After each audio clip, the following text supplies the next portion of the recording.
দিনহাটা আদালতে হাজিরা দিতে এসেছিলেন বিজেপি বিধায়ক নিখিল রঞ্জন দে। আদালত চত্বরে পৌঁছতেই বিক্ষোভের মুখে পড়েন কোচবিহার দক্ষিণের বিধায়ক। 2017 সালের একটি পুরনো মামলার জন্য তাকে আদালতে হাজিরা দিতে হয়েছিল বৃহস্পতিবার। আদালত চত্বরে পৌঁছানো মাত্রই নিখিল রঞ্জনকে দেখে গো ব্যাক স্লোগান দেন তৃণমূল কর্মীরা। কোনো রকমে আদালত চত্বরে ঢুকতে পারেন তিনি।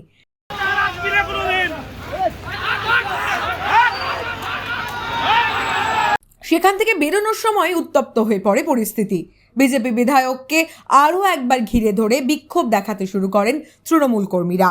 কালো পতাকা দেখানো হয়, এমনকি তাকে লক্ষ্য করে ডিমও ছোড়া হয়। তার গাড়ির পেছনের কাজ ভেঙে দেওয়া হয় বলে অভিযোগ। আদালতের এই যে আমাদের একটা কেস ছিল, সেই কেসে জয়প্রকাশ মজুমদার থেকে আরম্ভ করে লকেট চ্যাটার্জি থেকে আরম্ভ করে আমরা সবাই আছি। তো এর আগেও বেশ কয়েকটি হাজিরা হয়েছে আমাদের, আজকেও সেই অনুযায়ী আমরা এসেছি। তো এখন তৃণমূল কংগ্রেসের কর্মী সমর্থকরা কেন বিক্ষোভ দেখালো, কী ব্যাপার তা তো জানি না। তার মানে আদালতের কাজে আমাদের বিজেপির যারা বিধায়ক বা বিজেপির কার্যকর্তা তারা আদালতে উপস্থিত হতে পারবে না, এই ধরনের কালচার চলছে পশ্চিমবঙ্গে। তো কাজে এইটা বুঝতেই পারছেন যে তাদের মদতে হচ্ছে বা কী হচ্ছে ব্যাপারটা। আমরা বারবারই একটা কথা বলে আসছি যে পশ্চিমবঙ্গে গণতন্ত্র বলে কিছু নাই, স্বাধীন নাগরিকদের বাঁচার অধিকার নেই। যদিও বিজেপি বিধায়কের তোলা সেই অভিযোগ অস্বীকার করেছেন তৃণমূলের রাজ্য সহ সভাপতি জয়প্রকাশ মজুমদার।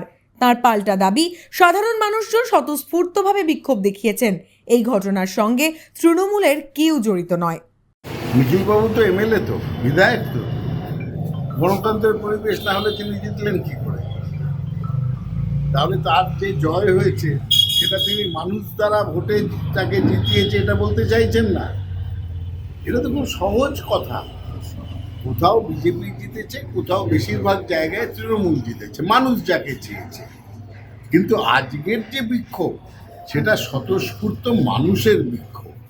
তার কারণ হচ্ছে গত কয়েকদিন ধরে শান্ত বাংলাকে অশান্ত করার জন্যে বিরোধী দলনেতা যেভাবে বাংলার কুৎসা করছেন, বাংলার জনপ্রিয়তম নেত্রী মমতা বন্দ্যোপাধ্যায়কে আক্রমণ করছেন, জনপ্রিয় নেতা অভিষেক বন্দ্যোপাধ্যায়কে তুইতকারি করছেন, অশ্লীল ভাষায় আক্রমণ করছেন, সেটা বাংলার রুচিশীল মানুষ সেটা মেনে নিতে পারে না।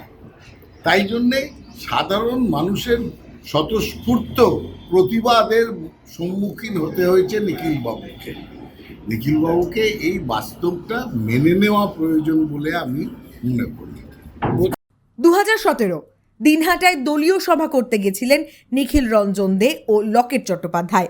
সভা ঘিরে তৃণমূল ও বিজেপির মধ্যে গন্ডগোল বাধে।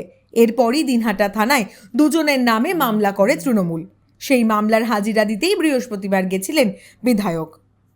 কোচবিহার থেকে রিয়া দাসের রিপোর্ট, দাওয়াল।